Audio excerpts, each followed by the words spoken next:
The epistle contains a word which reverberates in the mind, memory, and indeed heart of those who will have passed through the cloister. For these words are read or prayed over often when it comes to a moment of engagement, where he who began this work in you bring it to completion in the day of Christ Jesus. The day of Christ Jesus. The day of Christ Jesus. One day we were burying one of our brethren, and that was, along with All Souls' Day, a moment in the year when the full-size stained glass windows, which were also doors, would be opened between one of the four sides of the cloister and the cemetery. And rather than process around as a little band walking home from day to day, one after the other behind the abbot, on that day we would go one behind the other with the abbot at the other end, but one of the brethren in the front, and with no coffin we would put him in the hole which the brethren themselves would have dug the previous day. And even though there would be no talking in the monastery, we knew the souls that we sent on unto glory. Indeed, before they died, we would make sure that they didn't die alone. We would, one after the other, be beside Brother so-and-so until his last breath. Only that particular brother, Frère Marie, died just between two watches. He had to go just at a moment when there was none there. And it was strange being there, knowing that as he by then unconsciously drew one breath after the other, one knew that one breath would not come and open his eyes onto vistas unseen, but safely conquered. And then eventually down he would go, or rather on he would go. As it happens, next to him, with permission, was buried his brother, natural brother, who wished to be buried in the monastery. Two different lives. Eternity starting nearly at the same point, but merit, and perhaps less merit, we don't know. But Frère Marie knew the old regime. No heating, fasting to the utmost, never opening one's mouth. Eternity conquered safely, as we would say, safely home. And sometimes, at the end of a hard day's work, I would pause in that same cemetery and just sit and hear eternity. In manual work, time is felt. Time seems quite long. So one has a lot of time to think about time. And then one rests and sees, look, how many out there don't feel life passing? They are so engaged, so plugged in, that time passes them by. And yet, what use is that time? Ungraced, unmeritorious perhaps for themselves and for others, whereas 1 hour of grace, 1 hour of pain offered, who knows, is saving souls. Which brings me to this theme of today, Mission Sunday, saving souls. Strangely enough, that same Frère Marie, one day, rarely it happened, but he piped up in chapter.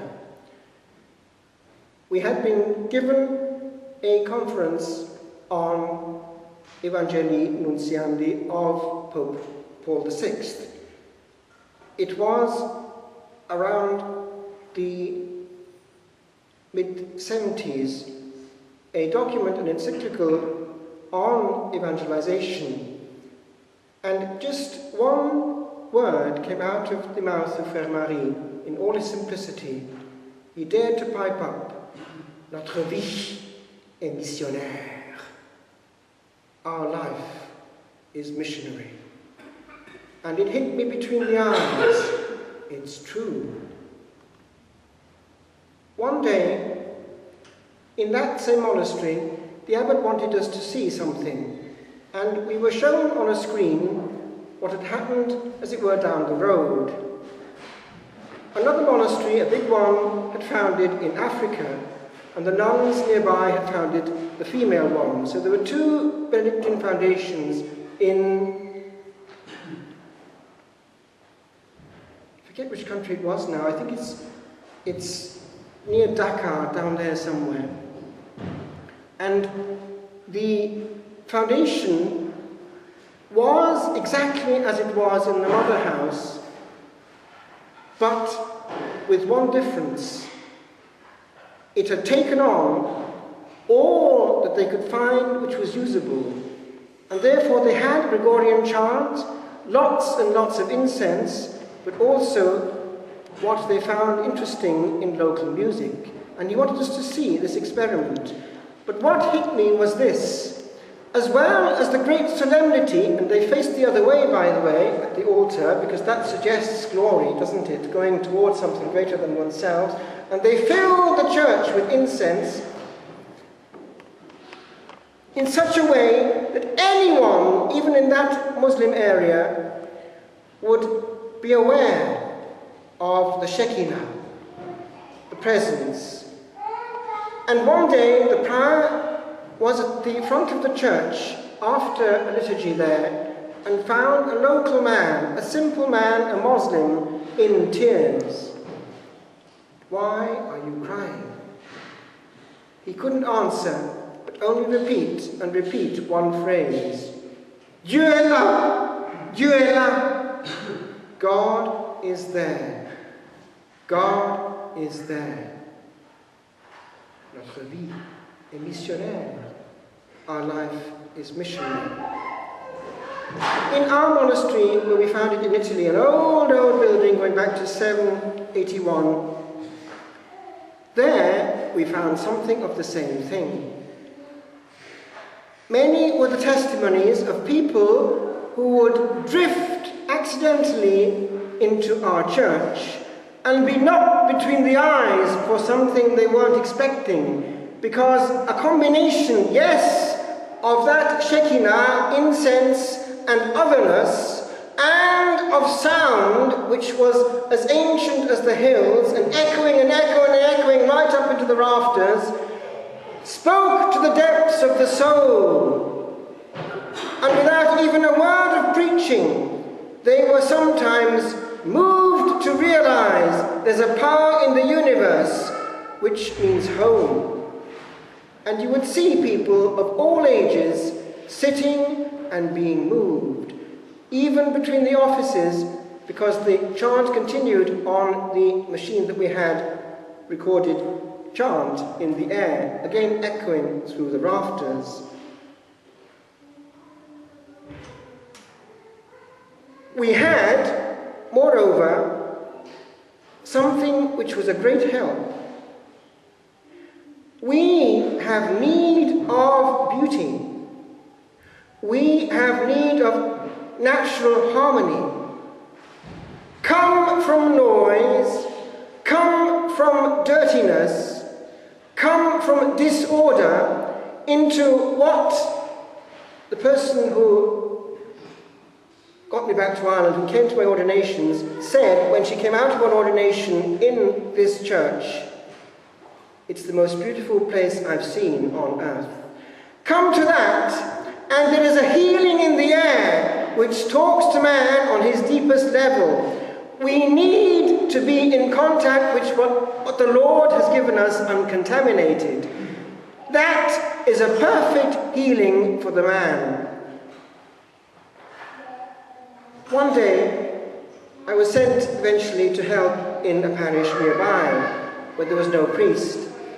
And as I was coming down and up the valley, I looked at this mountain and those churches up there, and I was hit. This is one of the most beautiful parishes probably in the world. And got to the parish church, unspoilt and hardly unchanged, and I thought, this is the power of the Catholic Church, respected and handed on. And all one had to do was use what was there. Beauty joined to beauty.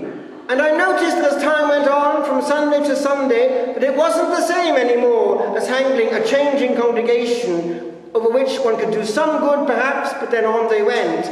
But forming a portion of God's flock, giving them messages and teaching from one Sunday to another, what would happen?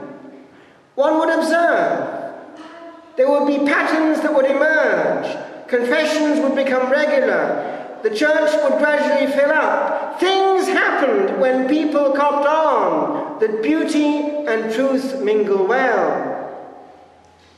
Give people shoddiness. Give people more of the same thing, and we're misusing the best advertisement and missionary activity that we have, the liturgy. Give people good liturgy, give people beauty, and God will do the rest. I've told you before that when I was 13 or so, as an ultra-Protestant, I walked into just an ordinary Catholic church, actually modern, fairly. It was built, I suppose, in the early 60s, late 50s, in the suburbs of Cardiff.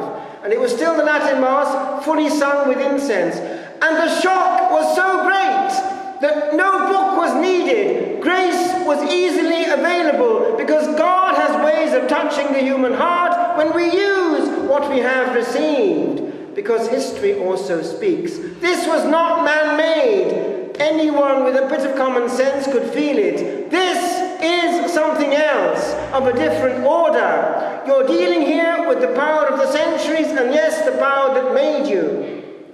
My friends, it's one of the greatest tragedies of our time that we think that we know in our generation more than all that we have received, and that we need to correct it all. Look at the meager fruit. If you give people things which are shallow, the result also is shallow. Give them depth, give them especially undiluted forms of God, and God is able himself to do the missionary work. But I would just need to zoom into one point which actually is explicit on this Mission Sunday. It's what I learned when, after ordination, I was sent to Rome. To, as it happens, at that point, live in a missionary college, because there was no room in the inn, as it were. Rome is always full of students. And there, just being with them, Americans as it happened, I listened to all their stories. Things would happen. And one day, the prior, the rector, was telling us, and he was in his 70s, given all his life, you know, when the light of the gospel comes for the first time to a country, you're coming to a situation which is not the same here as in Europe. It's not the same here as in Rome, where with such a concentration of priests, you've got a very powerful concentration of sacraments and therefore grace. There, you're getting into the realm of the other guy, who's been there from time immemorial. Dark Africa, and he doesn't want to let go. And he knew from first-hand experience what that meant. The first attack on the realm of old Nick. He doesn't like it one little bit, and things would start to happen. Because that whole culture of dark Africa, unevangelized, unchristianized, is reeking with Satanism in some shape or form. Because all this worship is somehow an open door to the fallen angels. And it's very powerful stuff when it comes to real witchcraft. The witch doctor has real powers. He's got them from you-know-who. So when all these people who've been under an influence start coming towards the sacrament, things start to happen, and I mean big time. Things which would make your hair stand on end. That, my friends, is what missionary work is about on the first attack. But then he's coming back. He wants his pound of flesh back, and in Europe, where grace has been victorious, that is what we're up against.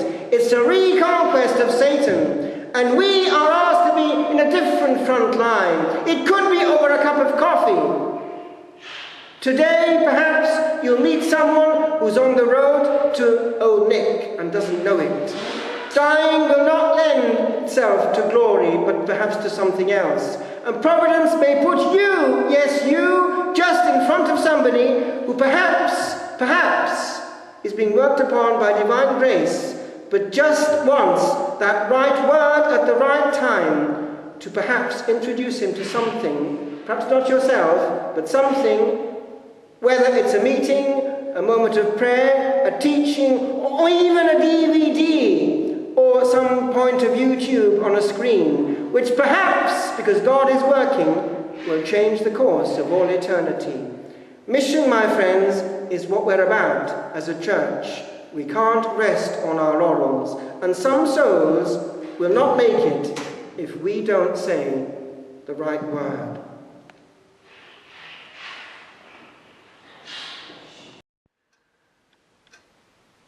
At midnight, in the infirmary at La Trappe, keeping watch at the bedside of a dying brother.